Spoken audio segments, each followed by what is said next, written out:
So, how does a massive institution, like a university, actually tackle something as huge as climate change? It's a big question, right? Well, today we're going to look at a real life blueprint.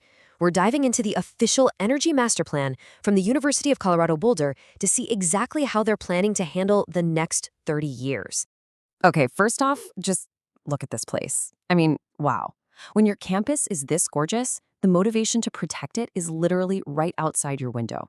You know, this isn't about some abstract goal on a piece of paper. It's about preserving this incredible environment and making sure there's a sustainable future for everyone who learns here and, honestly, for the rest of us too.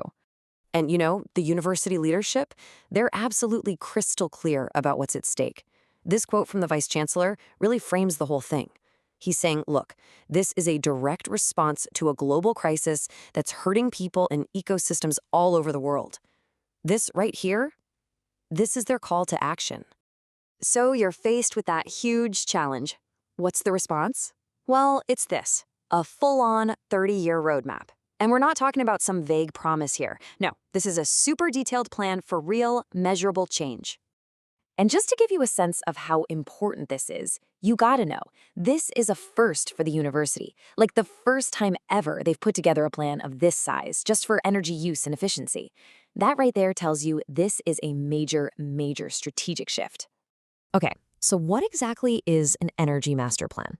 Well, the best way to think about it is like a living guide.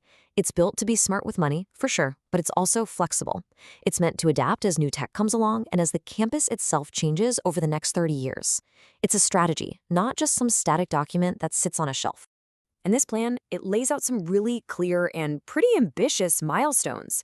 Check this out. By 2030, they're aiming for a 50% cut in emissions. You'll also see this target for energy use intensity. That's basically just a fancy way of saying how efficiently the buildings are using energy. And then the big one. By 2050, the goal is 100% clean energy and complete carbon neutrality. See, having these specific targets is what turns a nice idea into a plan you can actually follow. Okay, so how are they going to hit those targets? That's the big question, right? Well, the whole strategy is built on 4 core pillars, and breaking it down like this, it just makes a huge, kind of overwhelming goal feel way more achievable.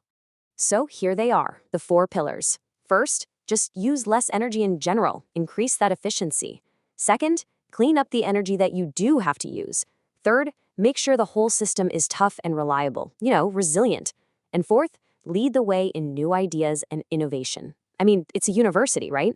They want to use all that brainpower to turn the campus into a living lab. It's a really smart, well-rounded approach. Now, all 4 of those are absolutely crucial, but let's focus on a really big one. That second goal, reducing energy emissions from all the campus facilities. This is where some of the most dramatic and immediate changes have to happen. Now, check out the level of detail here. It's not just about cutting overall emissions. They're also going after the source of the power. The goal is to get 80% of their electricity from clean sources by 2030. So you see what they're doing? They're tackling both sides of the problem, how much energy they use and where that energy comes from. It's a 1-2 punch. So a plan is just words on paper if it doesn't have a real-world impact, right? So let's talk about that.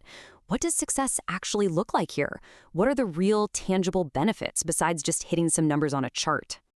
Well, how about this for an impact?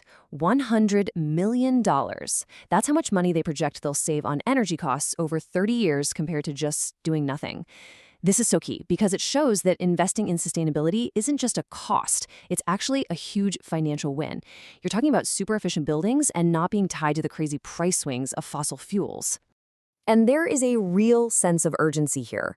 The plan actually calculates that if they waited just 5 years to get started, it would cost the university over $6 million. That just makes it so clear, doesn't it? The best time to act was yesterday. The next best time is right now. And you know what's really cool? This isn't just some mandate coming down from the administration.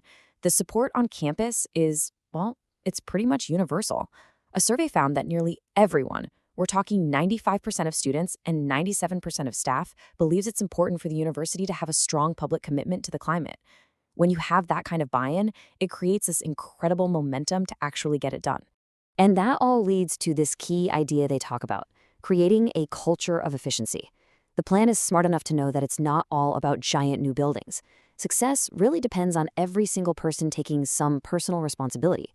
Things like turning off lights, using different ways to get around campus. The big infrastructure projects are vital, of course, but so are all those millions of small daily actions that everyone in the community takes. Now, it's really important to zoom out a bit here because this whole effort isn't just happening in a bubble on campus. The university is a huge player in a much bigger movement, working hand in hand with the city of Boulder and the entire state of Colorado. This chart is actually fascinating when you look at it. You can see that CU Boulder's goals for 2030 line up perfectly with the state's goals. But then, look at 2050. The university is pushing for 100% carbon neutrality. That's even more ambitious than the state's 90% goal. They're not just trying to keep up, they're really aiming to lead the pack. And that's right there is one of the biggest takeaways. This plan isn't happening in a vacuum. It shows that real, meaningful climate action takes collaboration. You've got the university, the city, the state, even the local utility company. They're all pushing in the same direction. It's just a powerful example of what a coordinated regional response to the climate emergency can look like.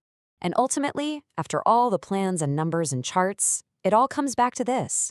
The whole point of this 30-year plan is to make sure that future generations of students can enjoy a campus that's healthy, thriving, and sustainable. A place where the incredible environment around them is just as much a part of their education as what happens in the classroom. So CU Boulder has laid out its blueprint, and that really leaves us with a big question to think about, doesn't it? As the impacts of climate change get more and more urgent, how are the other major institutions, the universities, the cities, the states in our own communities, going to step up and meet this challenge? How will they shape our collective future?